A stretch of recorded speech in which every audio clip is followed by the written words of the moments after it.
Gotta lubricate. Very important. Okay.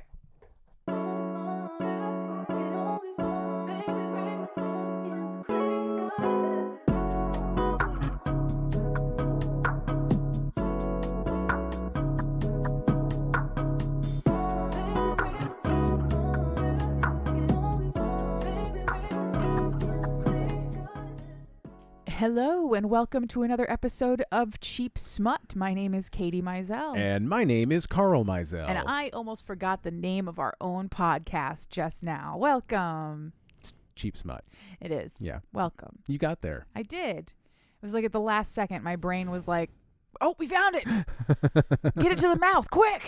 I can just imagine like the emergency. They shoot it down one of those pneumatic tubes. It just goes out your mouth. Shunk. Cheap Smut.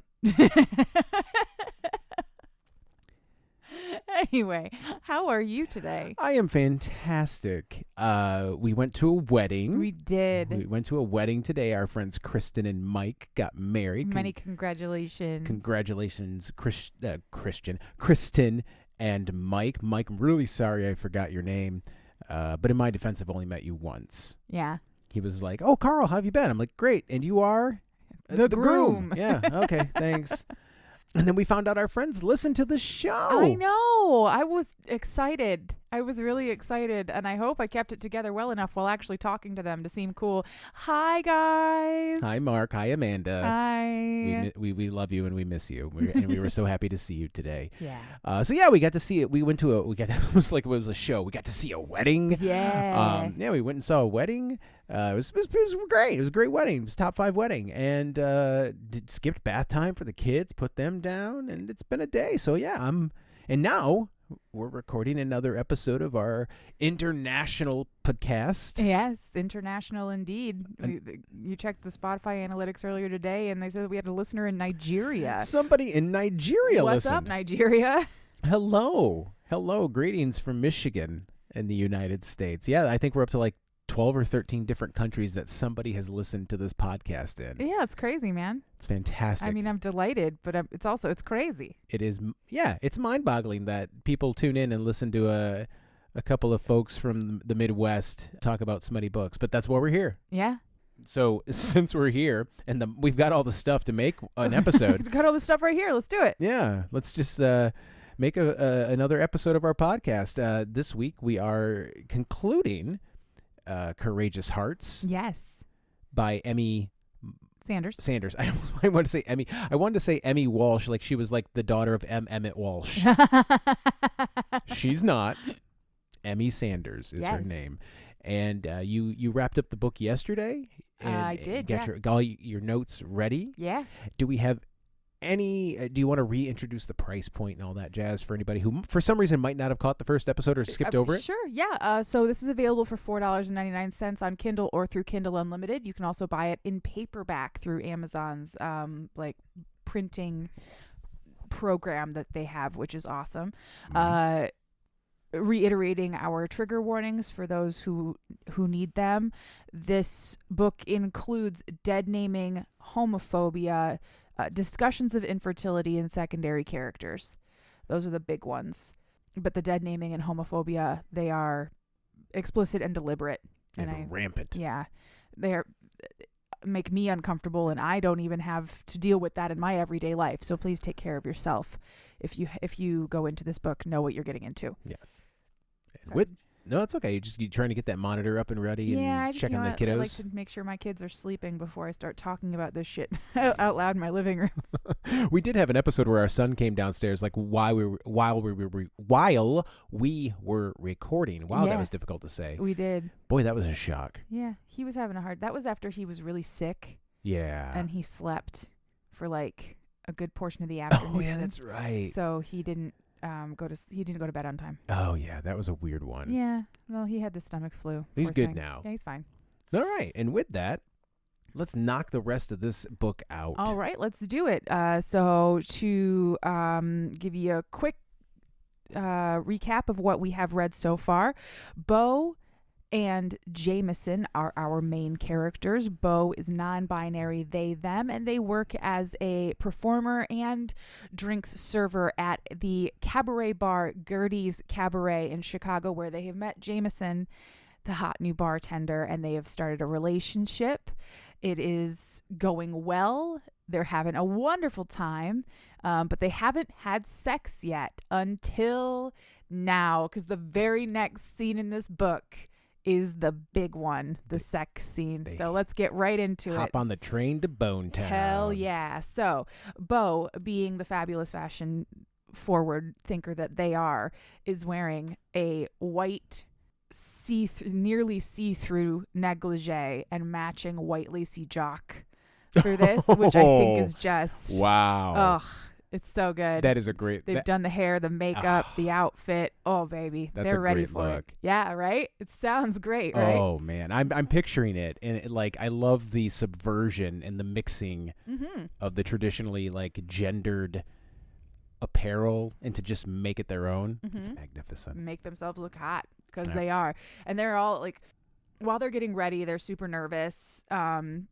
I actually took a little snippet of actual language from the book. It says, I've never been particularly shy when it comes to sex and my body. It's everything else, all of the little intimacies and of relationships and friendships that don't come easy to me, which is oof. Oh, I get it, babe. I get it. So they are having internally, they're freaking out just a little bit about the big intimacy with Jameson.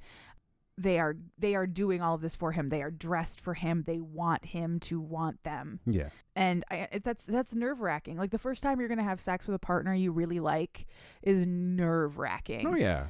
But they have absolutely nothing to worry about, because the second they walk in, Jameson's jaw is on the floor. Yeah. And then his knees are on the floor, and he gives them a blowjob. Wow. It's his first ever blowjob. Yeah. And he dives in with enthusiasm, and I was like, yeah, buddy. With gusto. Get it.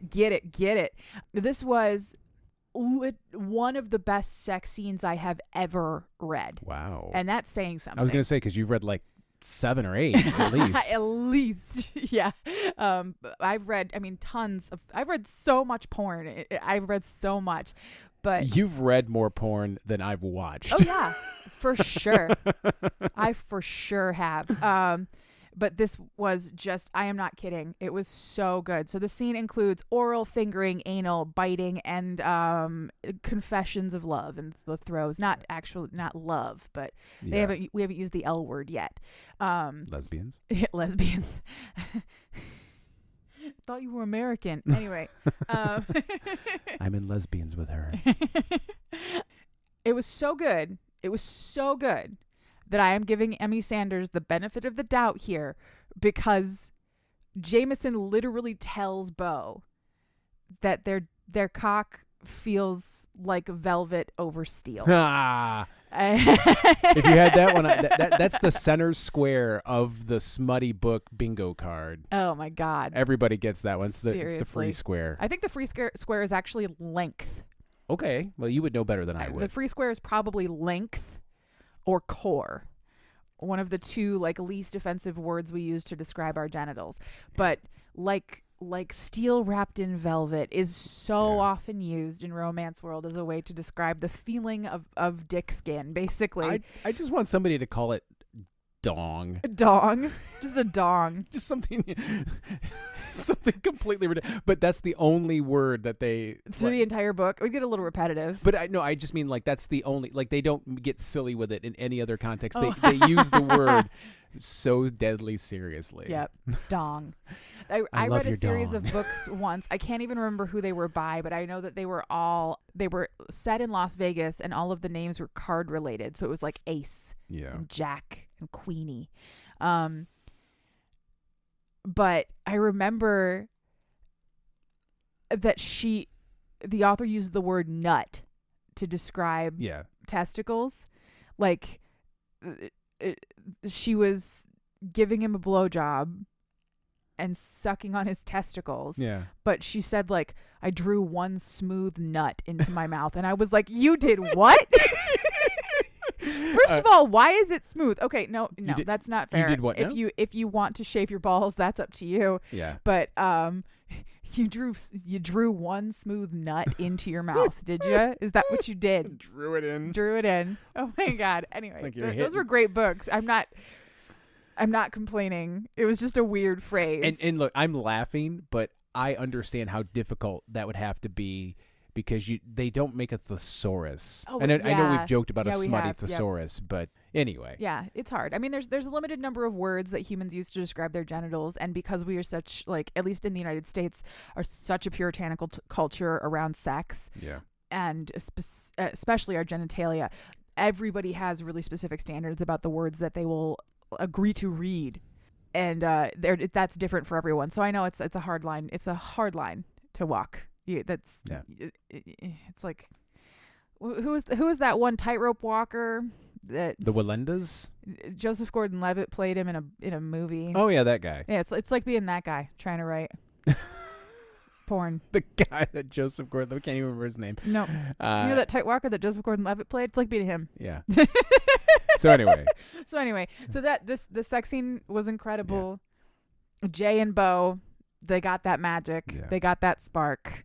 And when they are done, Bo finally falls asleep in a pair of strong arms. Not that they haven't already been doing that, because they have already been doing that, Right. but you know what I mean. And They it was great. I was just like, oh.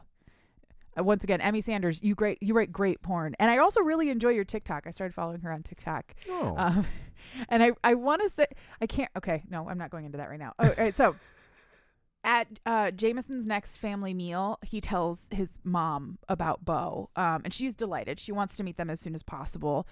She's been waiting for her other baby to find his soulmate for years and years and years, because she had such a beautiful relationship with their father, and now he's found someone, and she's just happy. Grant and Sophia then arrive, and the mood comes way down. They have just learned from their doctor that their fertility issues are unsolvable. They both have an issue in the fertility department. Grant's got low motility, I believe, and Sophia has what is actually called in the medical world an inhospitable womb. Which really, it just means that you have a hormone imbalance that makes it so an egg can't implant, or that you have like a cervical mucus issue that means that the sperm can't move. But inhospitable womb just makes it sound so... And also that makes it feel more like your fault, right? Like it's you. You're inhospitable. Inhospitable womb, from the same people who gave you the term morbid obesity. Seriously. Or obesity. Orbesity, when you're full of Orbeez. That would be morbid. That would be morbid indeed. But there's nothing morbid about obesity. No, absolutely not. All right, so Grant and Sophia are devastated. Jameson and Grant talk privately about this, and Jameson gives his support as much as he possibly can, because infertility really sucks, and it's super hard.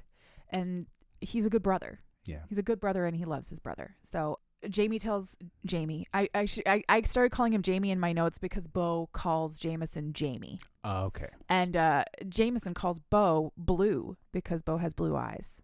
And it's very cute. So Jamie tells Grant that his relationship with Bo is going really well. Grant asks why Jameson never settled down before with any of his previous girlfriends, and Jameson says it's because he believes in soulmates. He believes in like finding the one. He believes in that spark, that jolt of electricity. And Grant apologizes. He apologizes to Jameson for all those years of giving him a hard time because he never understood why. Mm-hmm. And Jamie says something like, "I love you and you're my brother, but your apologies suck." And then Grant points out that because he's an English teacher, so he has to point out things like this, that Jamie's language indicates that he has found his soulmate now, that he's not still looking. And Jamie's like, I guess. Are we going to go with Jamie the rest of the episode? Or? I don't know. It's in my notes. It's Jay, Jameson, or Jamie. Okay. Like it's all over the place. I just want to keep up with me, people. There we go. Okay. 1 month into their relationship, and Jameson is dropping Bo off at the airport because it's time for Bo to make their trip to Plum Valley, Texas. Jameson is he's such a romantic. Mm-hmm. He is the most. This book is like the most capital R romantic book I have read this year for sure. Mm-hmm. And so Jameson's starting to realize that he loves Bo, but he isn't quite sure. He doesn't really want to tell them yet. And also he feels like it might be a little too fast. Like 1 month might scare them off. They're both trying to take it slow. Bo is hesitant about their own feelings. And I think that mostly they're just worried about whether or not this is going to last. Well, yeah. Which, I mean, legitimate concern for anybody in a new relationship. It could come tumbling down at any time. You know, the first time you realize that they eat, you know, pineapple on pizza and you hate that or something stupid like that. I'm just kidding. We love pineapple on pizza. Oh yes, very much so. I think we actually talked about that on a previous episode. Yeah, you mentioned a sausage, jalapeno, and pepperoni, or sausage, jalapeno, and pineapple pizza, and then that's what we had for dinner the next night. Yeah, we ordered it. It was good too. It was great. It was good. Okay. In Texas, Bo is met at the airport by Cooper, Will, and True. Cooper is Bo's half brother. Yes, Cooper is Bo's half brother, and Will and True are Cooper's partners. They live in a triad or a throuple, however you prefer. Or polycule. Or polycule, yes. Will and True have things to do in the city, but Cooper drives Bo to their Aunt Sarah's house so they can catch up in the car. And mostly they just talk about Jameson all the way there. This is cattle country, Texas. There are more steers than people in Plum Valley. There's a big sign that says "Welcome to Plum Valley" just outside of town, and it's a big cow. Like, this is cattle country. Everybody is wearing cowboy hats and boots, and it sounds like a fucking culture shock to me because I'm from the Midwest. Yeah, they are deep in the heart of Texas. But this is small town, big spirit. Everybody knows everybody. Bo's in town for all of about 10 minutes before they see somebody that they know. Like, yep. It's small town Texas. It's wild. Honestly, to me, it is completely wild. But again, that's because I grew up in Michigan. Yeah. And it's another world down there. Our country is huge, and you go to the other end of it, and you have no fucking clue what's going on. The next afternoon, Bo wakes Jameson up with a video call. It's like 1 p.m. or something, but Jameson picked up a shift the night before to help a coworker with a sick kid because Jameson's a good person. They talk about Plum Valley. They talk about Aunt Sarah. Bo's Aunt Sarah is their dad's sister. Okay. Their dad, basically what happened is Bo went to their first Pride parade when they were a junior in high school. Their dad found them there and manhandled them, quote unquote, so roughly that they ended up with bruises. And so they left and they went and moved in with their Aunt Sarah. Their Aunt Sarah thinks that her brother is a son of a bitch. Just like everybody else. So she's does. on board. Yeah. Okay. Yeah. She's on board with it. She kept Bo in her house for the next 2 years so that Bo could have a safe place to live. Bo's dad wasn't otherwise physically abusive at all, especially, I'm guessing, after Bo was big enough to fight back. But he kept his children in line with fear and intimidation, which is not a good way to parent. No. Yeah. So he keeps the power dynamic with his children by being terrifying. And now Bo wants absolutely nothing to do with him. While they're in town, they're like, I don't even think I'm going to see my dad. I'm not going to make any effort to see my father. Why would I? That ship sailed a long fucking time ago.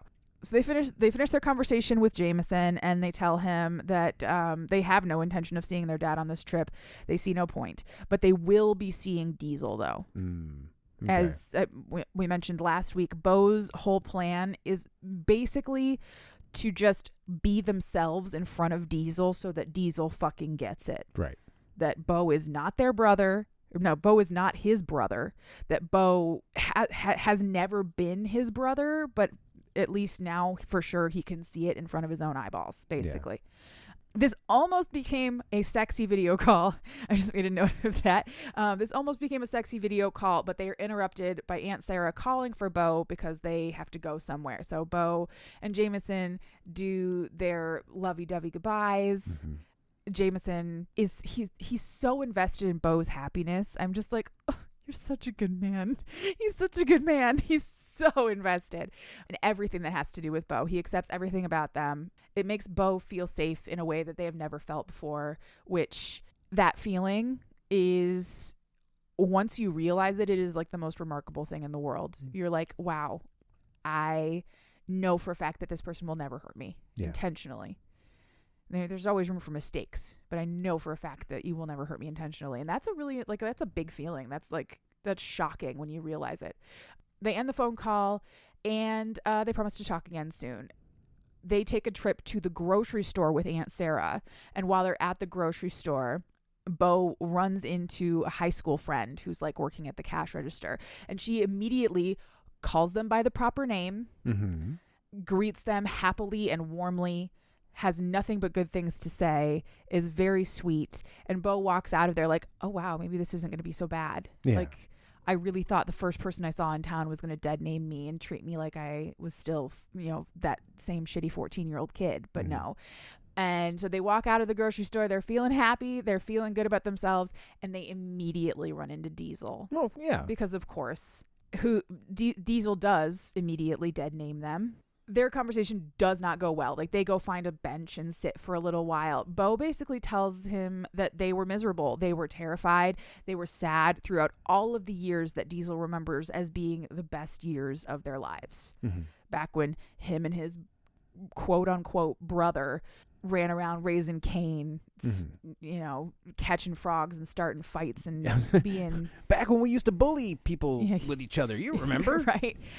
Bo tells Diesel that while Diesel remembers Bo as his friend and his brother, it was never like that for Bo. And unless Diesel can accept Bo and Cooper, who is also Bo's half-brother, but who's also Diesel's half-brother, but Diesel does not accept Cooper as being a member of the family. Genetically, he's already there. Right. But Diesel's like, he's not my brother.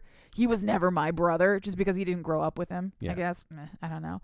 Bo tells Diesel that unless Diesel can accept Cooper and Bo for who they are, there will not be a relationship between them. This all eventually ends with Diesel saying goodbye to Bo. Permanent goodbye. This went exactly how they thought it would go, and they are devastated by it, but it was also exactly what they were expecting. Right. You hope for the best, or you hope to be surprised, but you are prepared for the worst. Yeah, exactly. Yeah, and that's what happened. Bo basically says, can you drop the homophobia? Can you see past the homophobia? And Diesel's like, nope. No, I can't. And so, goodbye. Yeah. Goodbye. There's nothing more to be said here. Back in Chicago, Jameson wakes up to a phone call from Bo while he's prepping the bar for his shift, and Bo tells him everything that happened with Diesel. They're obviously very upset on the phone, but they deny it when they're actually pressed about their emotions. They eventually end that phone call. Jameson is super worried. Bo is really sad, and he isn't there for them, and he doesn't like that. So the next morning at like 7 a.m., he shows up at his mom's house and tells her, I feel like I have to be in Texas, but that's a huge gesture to fly to somebody's hometown because they're sad. That's a big deal. And is that crazy? Is that too soon? Like, he just wants his mother's advice. And his mom's like, do you think it's crazy? Do you think Bo needs you? Then get on the plane. Well, good. He's already bought the ticket. He just really needed his mom to tell him that it was all going to be okay. No, I'm going to do that. Yeah. And so he drives to the airport. He said his flight is in 2.5 hours. I'm like, well, depending on where your mom is and where O'Hare is. Yeah. Are you getting there in time to get on that airplane? God, I hope you're not flying out of Midway. Seriously. This scene between Jamie and Grant's mom, her name is Dominica, which is a great name. It's a great name. Just to begin with. Can confirm. I cried. Remember I told you the other day I was just sitting there and it was like breakfast and I was just reading my book and sobbing. Yes, I do. It was this scene because Dominica Wright is an incredible mother. And she is now on my list of moms I strive to be. Okay. And I was just so moved by how much she loves her son and how much she supports him and how much love she has for not just him, but for Grant and for Sophia and Bo, even though she's never met Bo. And I'm starting to cry now. Yes, you are. I was so moved. It was beautiful. It was beautiful. Like I said, this This book is the most capital R romantic book I have read in a really long time. There's a lot of really, really big feelings, but they're all soft and warm and lovely. Yeah. Let's see. I aspire to this kind of relationship with my own children is a note that I have at the end of that paragraph. Okay. After their back in Texas, after their conversation with Diesel, Bo is incredibly depressed. They haven't been leaving the house. They've been languishing on the couch, not even taking off, their sweatpants for the last day and a half. It's just been couch, bed, eat food, sleep. Yeah. They're very upset. We've all been there. I get it. It sucks. But then Will's car pulls into the driveway and out pops Jameson, who got Will's number from D in order to call him to get from the airport to Plum Valley. Like Jameson planned all of this. He was prepared. Yeah. D is one of the coworkers. D is Bo's roommate and, one of the coworkers. That's right. Yes, okay, they are both. That's right. Nisa, who is their boss, who owns Gertie, very gladly gave Jameson all the time off he needed. I think in the book he says she basically told me to break skulls if I needed to break skulls to bring you back. Okay. Nisa's cool. God, wouldn't it be nice to have such a wonderful supportive boss, right? Supportive work environment. A guy can dream. So after a straight up run and jump kiss scenario, which I love it. Yes, right. Fucking love a good jump and kiss scenario, boys. Bo starts crying, and Jamie carries them down to the end of the dock that Aunt Sarah lives on water, I guess, and tells them. So Jameson tells Bo a basic summary of the Chronicles of Narnia, which plays into an earlier conversation. The earlier conversation that Jameson had with his mother, she was talking about how much he loved Narnia as a child and how it inspired his sense of adventure and stuff like that. So he tells Bo the basic premise of the Lion, the Witch, and the Wardrobe. And then he tells Bo that they are like Lucy, that they are brave and they are kind and they are strong. And I started crying again. I was like, oh my God, who are these people? How can they be so moving all the time? Well, when you have a first and second and third draft and edit passes, sure, it's much easier to do. It is, yeah. But don't you just wish that real life could be this beautifully scripted? Absolutely. Oh God, yeah, it would be so great. So he ends all of that with telling them how proud he is of them for doing something as hard as confronting their brother, and it was a lovely scene. I forgot that when I read most of this, I was on my period. So that probably explains a lot of why I was crying. I get really weepy when I'm on my period. So after their doc conversation and the kisses that go along with all of that, Jamie asks Bo to take him to their favorite place, wherever that may be. He wants to see it because he's already shown Bo his favorite place, the beach that they went to on their first real date. Right. Bo agrees and asks Jamie to be their boyfriend. Like, they want exclusivity and they want labels. And Jameson immediately says yes, of course. And then he asks Bo to be his fantastic word, learned it in this book, love it so much, joy-friend. Ah, yeah? That's great. Gender neutral and evocative, brilliant. Love it. So they head inside to clean up and get dressed. They put on a long flowy pink skirt and a black crop top, full bow, and they drive into town. They go to an old beef processing plant in the middle of nowhere, like behind their high school. They have to walk through the football field, through the woods to get to this old beef processing plant in the middle of nowhere.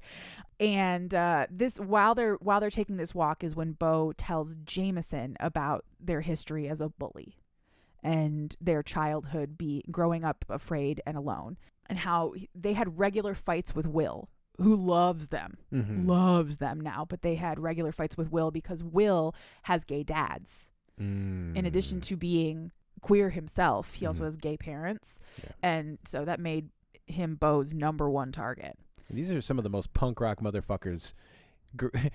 Growing up queer in Texas with two gay dads. Seriously. And then Bo walking around in the pink flowy skirt. Now, look, I'm not saying that all of Texas is like that. Yeah. I understand that. Every state is not a monolith. But if you're growing up in that part of Texas, it's punk as fuck. Seriously. That is brass plated balls level of brave, in my opinion. So Bo tells Jameson about how Will one day on the football field during a game or practice, I don't know, punched Diesel in the face, broke his nose. Who punched Diesel? Will punched Diesel? Yeah. Okay. And gave him the dressing down of his life, told him that he was sad and miserable and he couldn't see the world in anything but black and white when there was all this color and, you know, there was more than just straight and gay and men and women and there was so much more. And Diesel just couldn't see it. But Bo was the one who was actually listening and took the hint. And so Bo credits Will with saving their life. They then they say they used to come to this old beef processing plant and watch old movies that were being projected onto the side of the building by another couple that would come out there to watch movies by themselves. They never knew that Bo was there. They would stay out there and watch these old movie musicals and dance in the seclusion, and that's when they realized that they couldn't continue to be the person that they were. They needed to figure themselves out, and ultimately all of this culminated with them buying a rainbow t-shirt, going to their first Pride, getting kicked out by their father, and going to live with Aunt Sarah. After Bo tells this story and Jameson tells them how proud he is of them and how grateful he is that they shared this story, he asks them to sing him a song. And because Bo is deeply extra and my favorite person, thought you'd never ask, they sing Don't Rain on My Parade. Oh, of course. By Barbara. I was in my brain, I was like, oh, they're going to sing Don't Rain on My... Yep. Yeah. I already have goosebumps. I love it. I love that song. I used to sing that song at karaoke all the time. And they go all out singing and dancing in the middle of this field. And that is the moment Jamie's like, as soon as they're done singing, I'm going to tell them that I love them. And then the skies open up to a torrential downpour with thunder and lightning, and they have to bolt back to the car before Jamie can say anything. They get back to Aunt Sarah's and get dry. Side note, the feeling of putting on warm, dry clothes after being out in the rain is maybe the best feeling in the entire world. Yeah. And I wrote it in my notes because I was just like, yeah, I love that feeling so much. I had a field training exercise in Fort Benning, Georgia, as a hurricane was blowing through, and I was wet for 3 days. And it was the worst. But when we finally got back to post and I was still in hell. Yeah. But you were at least still in I the was, American military, so yeah, you were in hell. But I was dry. Yeah. Dry hell. Oh, dry hell. It's a dry heat. It's a dry heat here in hell. Anyways, they get back to Aunt Sarah's, they get dry, they get into comfy clothes, and they crawl into bed to fall asleep, and Bo contemplates their time in Plum Valley and realizes that this place is not all bad. There are good memories here, and they're making new good memories with the people that they love who live in this town. They always thought they would never want to come back to Plum Valley, and now they're realizing that there's a lot to be said for Plum Valley and a lot of good people here. Yeah. So they credit Jameson with helping them see that. So lovely stuff. I just love it. The next morning, Bo runs into Aunt Sarah's neighbor Nash of Nash and Jake from Book 4. Book 4, Swan Hearts, Friends to Lovers, Lifelong On and Off, Dual Timelines, Past and Present. I wrote there.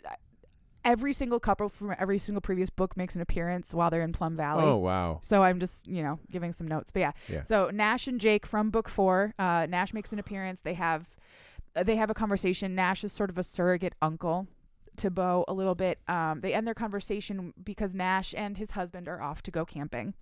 Bo makes a quick trip up to Will's dad's house. Will's dads are Easton and Wyatt, the couple from Plum Valley Book 1. Oh, of course.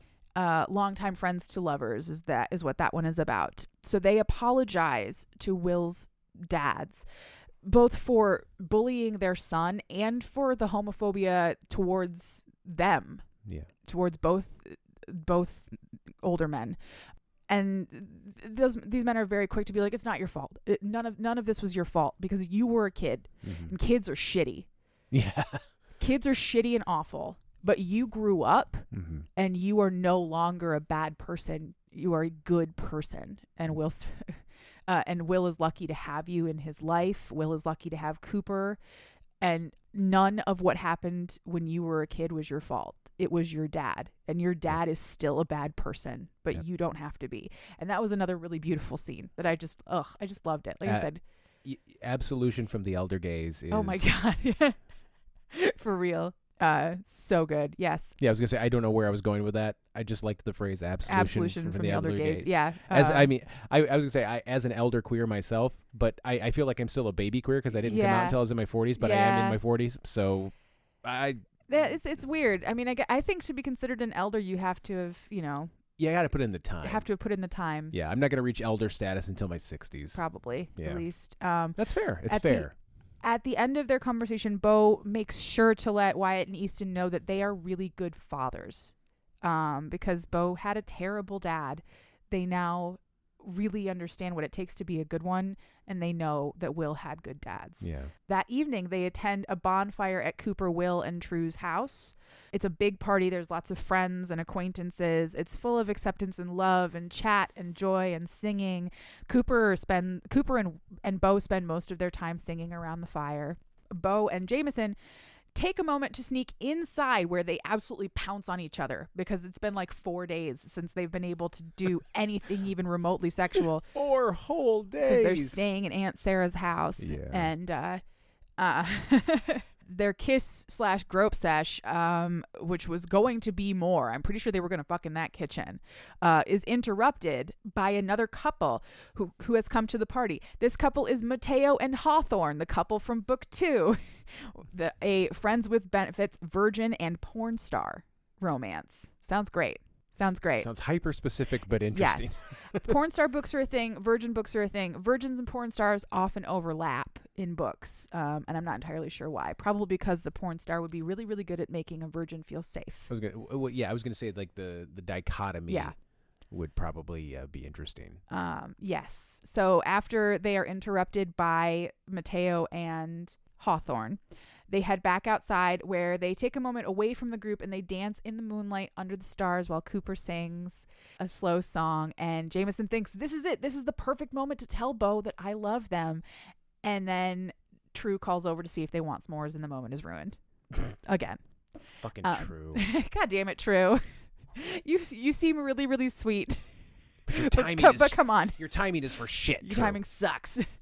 On their last full day in Plum Valley, Bo is going a little crazy without sex. All their bruises are gone, which they really don't like. They have a big biting kink. They really love the bruises. Okay. Thankfully, Aunt Sarah needs to go to the grocery store to get all the supplies for taco night. Quick, she's on a taco night run. Get in here. They were like, we have 20 minutes. Let's go. We have 20 minutes. So Jameson fucks Bo's thighs. Mm-hmm. Like, we don't have enough time to work anal into this, but we have enough time to do this. So Jameson fucks Bo's thighs, including some nibbling and thigh bruising, which Bo, of course, loves very much, and then gives a fantastic blowjob. Jameson is a quick study because it's been a month, and he's given BJ's like a pro. So good job, Jamie. Good for Jameson. I'm proud of you. I wouldn't have the commitment. Including nibbling on the perineum, which, like I said in my notes, mostly I'm just impressed that you got the angle on that. Good job. Yeah, that's you gotta do some bending and twisting, maybe put a pillow under there. Yeah, something. But either way, Bo loves it, and that's all we care about, is that everybody who's actually doing these deeds is happy. Exactly. As they get cleaned up, Bo starts to ponder how much, not Chicago, but Jamie is starting to feel like home. Mm-hmm. And how they have made new memories in Plum Valley. They are accepted and they are loved here, and they will be coming back, and they hope Jamie will be coming with them, but they are mostly really happy to be going home. Yeah. Back in Chicago, Jameson and Bo are in their new relationship bliss. They've been back home for a couple of days and just delighted to be in each other's presence at all times. But Jamie still hasn't told Bo that he loves them. He wants the perfect moment. He wants the romantic moment. He wants the right time, the right place. He's a little too up in his own feels about this, I think, but the time just hasn't presented itself, so Jameson has been sitting on this. At work that night, Jameson's behind the bar. Bo is performing, but Bridget is serving tonight, and she is having trouble with a table of drunk dudes. Mm-hmm.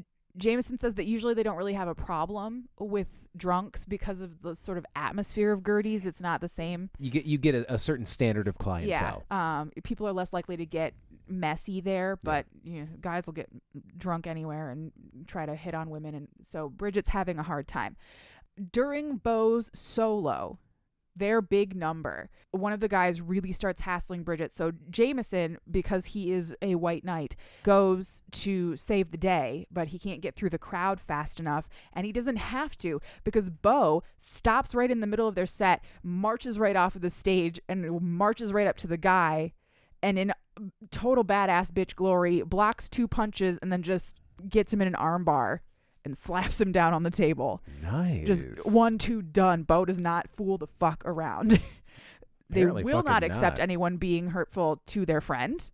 And they got a history of fighting. Yep. So they're the ones who need to handle this, I guess. But in the process of getting this guy into the armbar and getting him subdued, the guy accidentally elbows his friend in the nose and Jameson passes out. Just face first, faints on the floor because he can't stand the sight of blood. He just passes out. He has that, there's like a name for it, a vasovagal response, I think. Mm-hmm. And you see blood and you just boom, right to the floor. So poor Jameson passes out on the ground.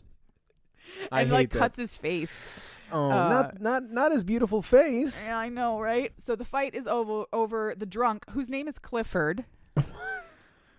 By the way, he gets escorted out by his friends, and Nyssa closes the bar down early. They call 911 because Jameson passed out, so he needs to be evaluated by someone with a blue shirt. And all Bo cares about is the fact that Jameson is unconscious. And so they gently cradle his head in their lap and wait for the EMTs to arrive. And Jameson wakes up. He's mortified, or at least chagrined. Like, he's like, oh no. Oh no, what'd I do? He would prefer to pretend that this never happened, except the part where Bo was a total badass. Because Bo was a total badass. Oh, and Jameson was like, babe, you were awesome. I totally saw that before I passed out. Yeah. I saw it, and you were great in your like high-waisted striped pants and open jacket, just beating the shit out of a drunk guy. Fucking loved it, babe. Loved it.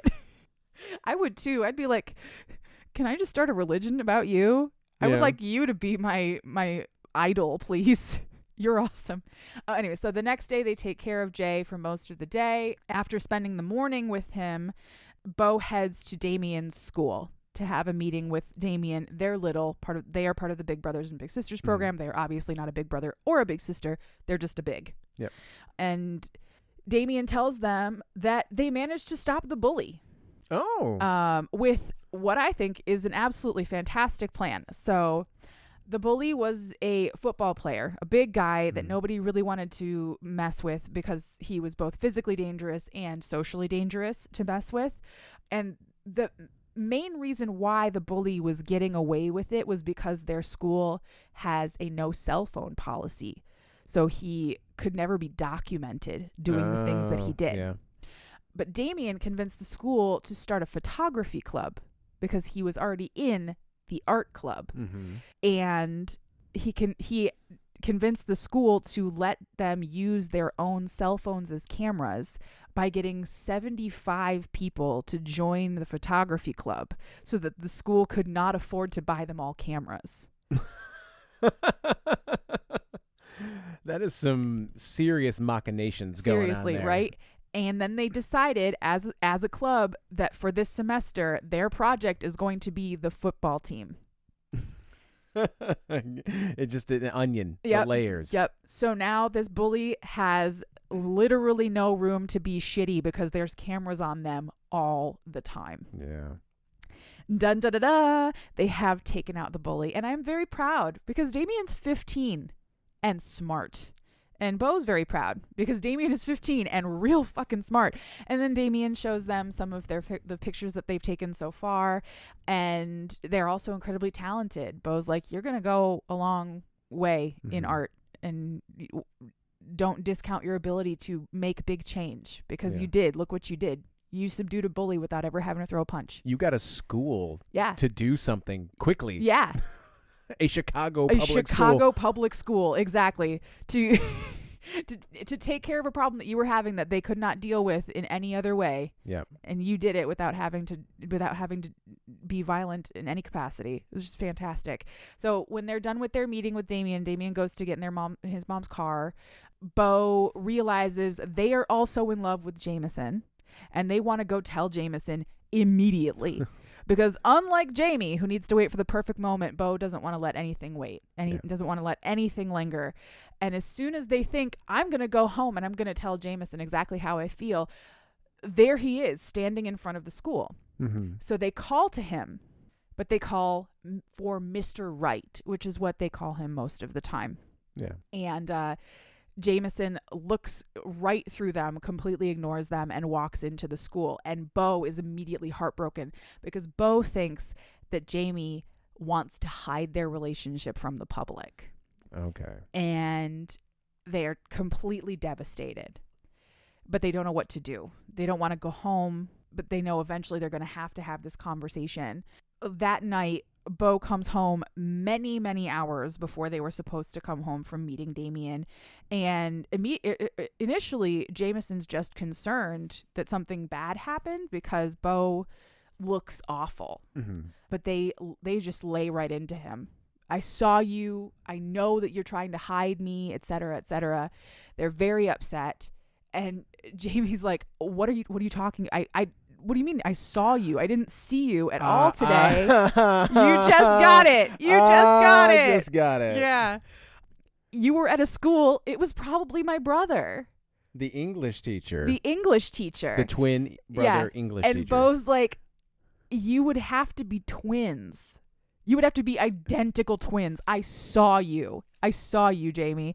And Jamie's like, no, we are identical twins. I thought I told you, but I guess I didn't tell you. So he video calls Grant. And he was like, look, this is Bo. Just hands Bo the phone. And Bo's like, oh no. I have made a terrible mistake. Yeah. Oops. I've made a terrible mistake. But it's very quickly resolved, and they are mortified, and they feel terrible. They feel terrible that they thought Jameson would do that to them. But how many dudes in Chicago look like this hot guy? Apparently 2. 2 at least. Later in the book, Jamie actually meets Grant in person, and he looks exactly like Jameson, down to the haircut. And Bo's like, y'all at least need to get different haircuts or something. Yeah. Something. You can't keep doing this to me. Anyway.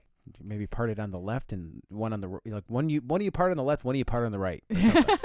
Yeah, just I need to be able to tell y'all apart.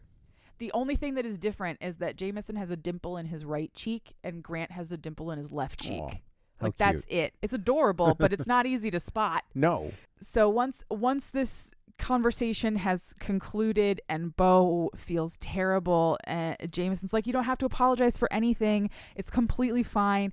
I understand. Like, that had to be confusing. I get it. And then Jameson tells Bo that he loves them right there in the kitchen. You didn't need to wait for the perfect moment. You just had to tell him. Or was that the perfect moment? But really, you just had to tell them. Yeah. That's it. And Bo tells him that they love him right back, and it's a beautiful moment. Fuck yeah. And it's lovely. They are each other's people. I think Jameson specifically says that Bo is his person. Mm-hmm. They reconcile. They eat like a quick dinner, and then they head upstairs and they fall asleep, and it's lovely. It's like a big emotional height. Now we just need to go be in a little nest together for a few hours and away from the entire world. The next day, Bo goes to their apartment to talk to Dee, their roommate, to let her know they are moving out.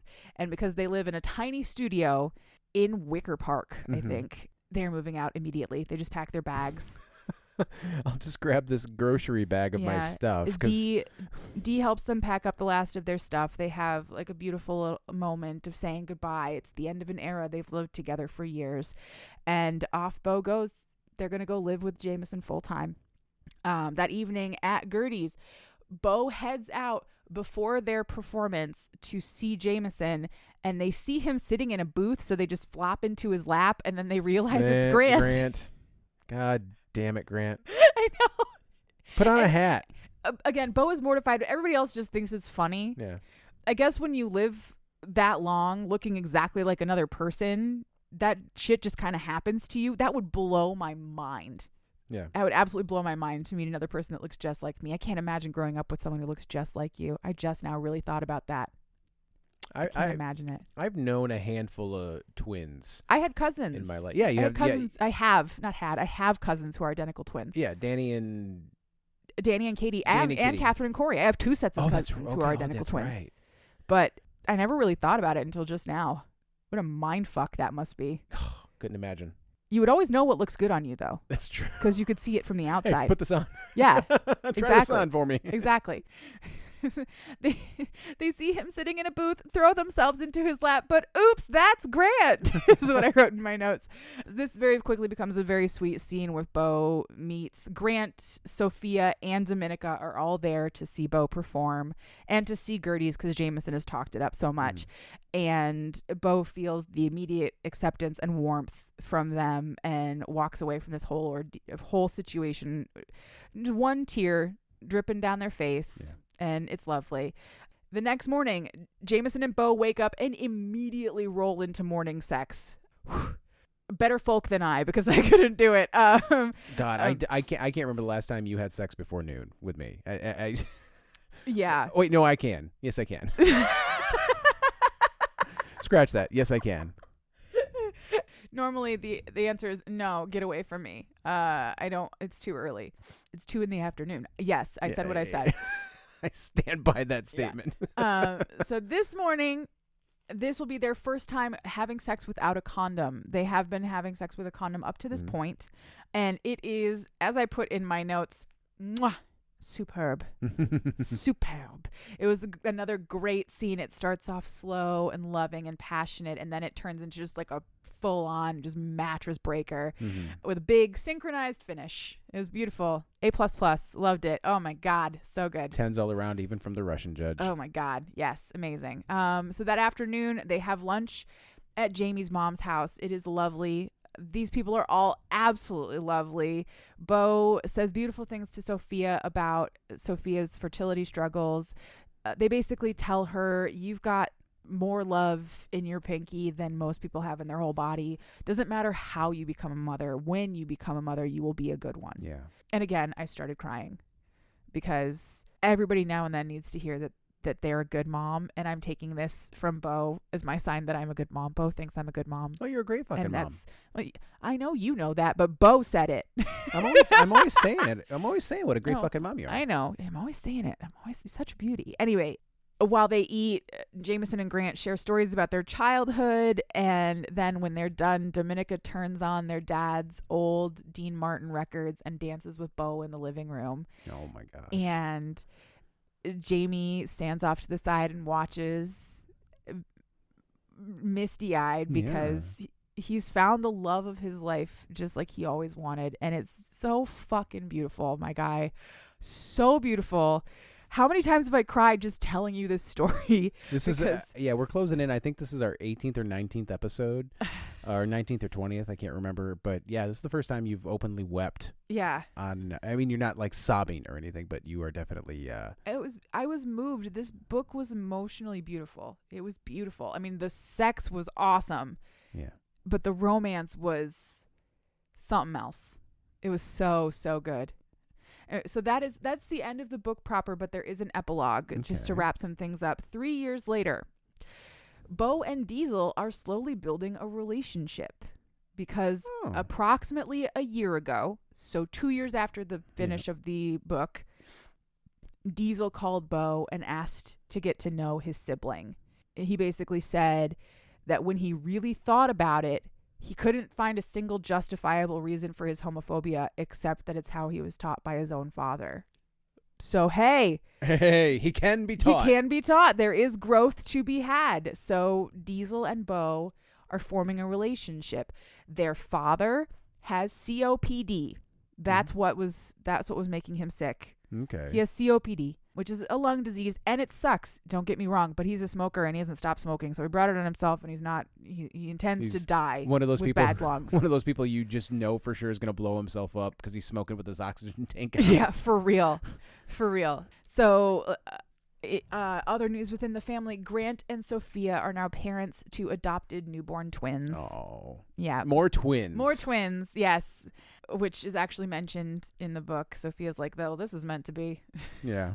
And Bo and Jameson are taking a meal to Grant and Sophia after they are done cuddling on that tiny bit of secluded beach that they love so much. They watch the sunlight glint off of their engagement rings because they're going to get married. Fuck yeah, they are. Bo just basks in the joy of it. The two of them share some sweet nothings and romantic words. Jameson is just about the most romantic man on the entire planet, and Bo is just as sweet and romantic, but with an extra touch of sass.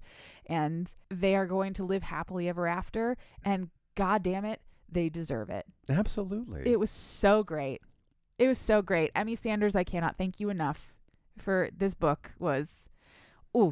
I love romances, but this book put a little pep in my step. Yeah. It gave me a little reminder of exactly how good a romance can be. A true capital R romance. Now, I know in the past you have said that you don't review these books. They're all 10 out of 10. Well, yeah, Go I guess read them all. What I should say is I review every book, but my reviews are biased. They can't be trusted. I love them all. Right. But I'm using that as a starting point to say that you've never been as effusive in your praise for any of the books that we've ever read as you are for this, as far as I can recall. Yeah, I mean, putting aside the fact that for the last several months I've been in a depressive episode, so none of my feelings have been big feelings of any kind. This book, like I said, it reminded me of what a romance can make you feel. Mm-hmm. Not just a smutty book. I'm still reading porn till the day I die. Don't get me wrong. I'm going to read all my porn. Yeah. But an actual romance can make you feel so much, and it can really reaffirm your belief in love. Mm-hmm. My belief in love. Now, having said that, I went to a wedding today too, so I love love right now. Oh, weddings really get me as well. Oh, we were surrounded by friends we hadn't seen in a while, yeah. Friends from out of state, friends we hadn't seen in a couple years. It was all so wonderful. But I completely agree with what you're saying, and it's so much like I can tell how much it means to you because I can feel it just from you explaining the book to me. Mm-hmm. I want to know Bo and Jameson and Grant and Sophia and Dominica and the entire cast. I want to know them all. Yeah. It depresses me that none of these people are real. I want Plum Valley, Texas to be in my backyard so I can just go visit all these beautiful people whenever I want. I'll drive to Chicago to see Bo and Jameson, don't get me wrong, but I want Plum Valley in my backyard. Yeah, it's just a couple hours to the west. It's not that far. Yeah. We're going there soon. Yeah, in like 2 months. It's going to be exciting. We're going to go see a band. We're going to see a band perform a concert. We're going to go to a concert. We are, because nobody comes to Michigan anymore. No, they don't. Everybody cut Michigan out of their tours, so now you got to go to Chicago to see anybody. Yeah. Or Columbus. Yeah, well, yeah, exactly, because nobody wants to go like Cleveland, up into Detroit, back down, and then over to Chicago. Yeah. They want to keep going laterally. Yeah. But it's an entire state. It's an entire state you're just ignoring. Now, but Lansing's building a venue. They're building 2 venues. Death from Above is coming. I still think I might fuck around and go see Death from Above again. But all right. Anyway. Cool. Not speaking of musicians, but speaking of tours, guess who's coming to Ann Arbor for their book signing? Who? Mercury Stardust. Do you know her? I do not. Oh, I think I've told you about her before. She's the trans handyman. Oh, that's right. Yeah, I love her stuff. You'd have told me about her, but I did not remember her name. She wrote a book. I think it's a DIY book for renters. Mm-hmm. Like rent friendly DIY projects to improve your home.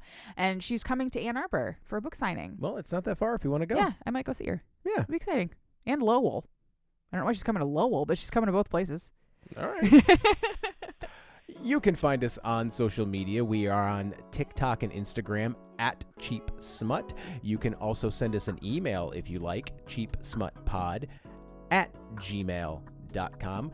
You can find us on all the major podcasting platforms, and when you do find us there, please rate, review, and subscribe. The music you hear in this and every episode is called Nostalgia by Mackay Beats, and you can find that along with thousands of other free songs, free to use for literally anything that you can think of.